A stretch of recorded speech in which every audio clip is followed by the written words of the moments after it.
feel like why did you watch Justice League? Okay, let's talk about Justice League. I like subjecting myself to painful things. Let's talk about That's Justice why League. I went. You Which can I spoil haven't it for seen. me. I haven't seen either. I but will you can happily get spoil all it for spoilers. you. Spoilers: Superman fucking comes back. No shit. But here's the deal. I went in there expecting it to be the worst piece of garbage I've ever seen in my entire life.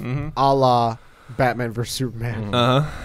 I was very pleasantly surprised. Yeah. You guys, No. they actually kind of made not an interesting, not an awesome, just a movie that felt more than any other movie like a comic book. Yeah. Or like a movie. It didn't. I mean, it was fine. Yeah, it was yeah. fine as a movie. Well, like the thing that I've continually said about it is it's a bad movie. Oh, for sure. But I can't hate it. It was Like like because they tried so hard. there's some things in there that were just maybe a little too Joss Whedon-y. Like there's a scene in which they bring spoilers. They bring Superman back to life, and Superman is angry, and so the Justice League goes to like kind For of reasons. they go to like keep him calm until he kind of like comes out of the fog of zombiehood, which they somehow predicted would A, happen, and B, like kind of just go away at some None of point. this makes sense. But- It's fine.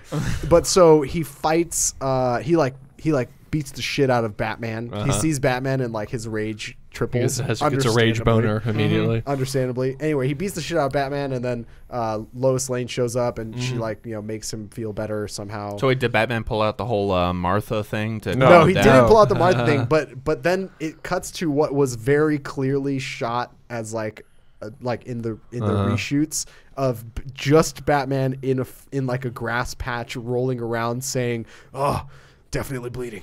Something's bleeding." And it's like, okay, you're really trying to really shoehorn this fucking joke in here, dude. Like, I get it. That's fine. But there was a lot of things about the movie where you're like, man, that's very fucking Snyder. Man, that's very fucking Whedon. And then you can also tell there's a lot of things like the best thing I heard about it that makes so much sense that I didn't even think about was the costumes were entirely designed to be like Zack Snyder Grimdark world, like very poor lighting, super dark everything, only little highlights shine about them.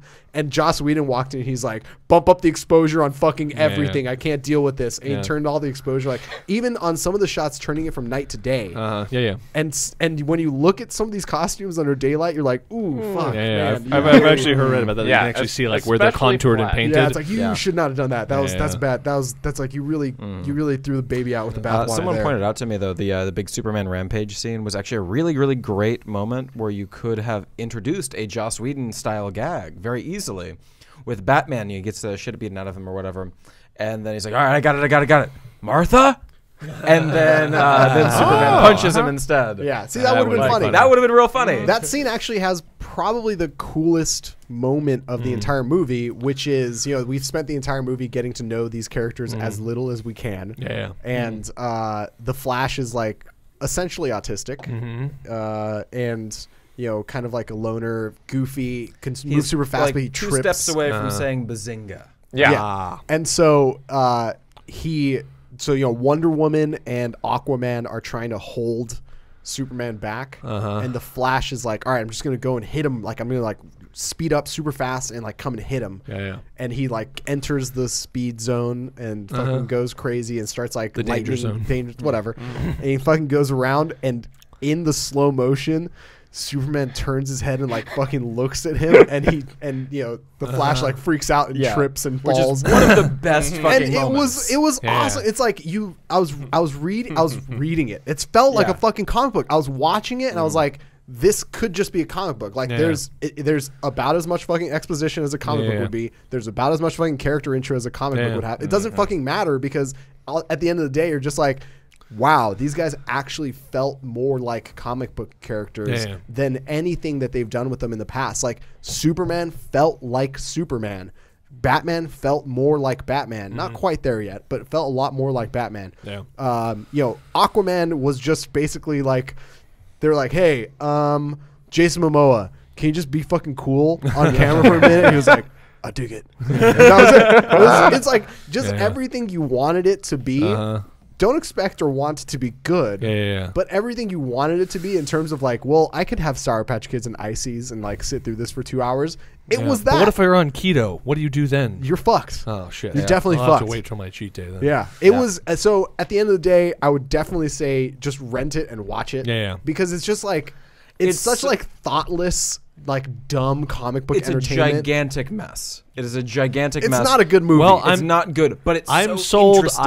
I will watch it at some point. And I was so pleasant. I was like, okay, so there's moments where you watch it and you're like, man, this could have been Batman vs Superman. You can see the movie it was going to be that they and largely like reshot and they just fucking jettisoned it, right? And I it was originally going to be 2 movies. Like that was the thing. It was shot as 2 movies, which were then ultimatally cobbled together. I imagine there are entire characters I imagine that were included in the original cut that have been kicked out. Fucking Darkseid isn't even mentioned. Steppenwolf functions as his own bad guy, like, which is ridiculous. But Darkseid isn't even mentioned. And I walked out of the movie theater thinking, man, that was refreshing. Like that was I was like, I'm so happy to not so much be better let than down. The last one, at least. I'm so happy to not be let down by a DC movie because my expectation was literally, I'm going to hate the next 2 hours of my life. Well, it's funny because it ends up being the thing where it ended up being what I wanted Batman vs Superman to be, which is just a bad movie that I had fun with. Like, whereas Batman vs Superman, I remember walking out of there and just actually hating it. Like just being so hurt. Like, oh my God, how could you fuck these guys up so badly? And it was just also such a Batman vs Superman was just such a tedious slog to get through. It's like from the moment that movie started, we were already drinking and we knew it was going to be bad. But from the moment that movie started, and then it was like, it's like I'm ready. There's nothing this movie could do that would really throw me. First scene, it's like them doing the death of Batman's parents again in like the most tedious and long slow motion where it was like, oh, I wasn't ready. I thought I was prepped for what this film could throw at me. Well, it's like me trying to watch The Room alone in my own apartment there. It's like that. I just had to stop it after I had to stop it after 2 minutes. Yeah, speaking of The Room, saw Disaster Artist, pretty good. Yeah, I heard it was pretty good. Chase went and saw it. It was super sick. James Franco's really good in it. So, I'm now ready to see The Room now that I've seen the Disaster Artist.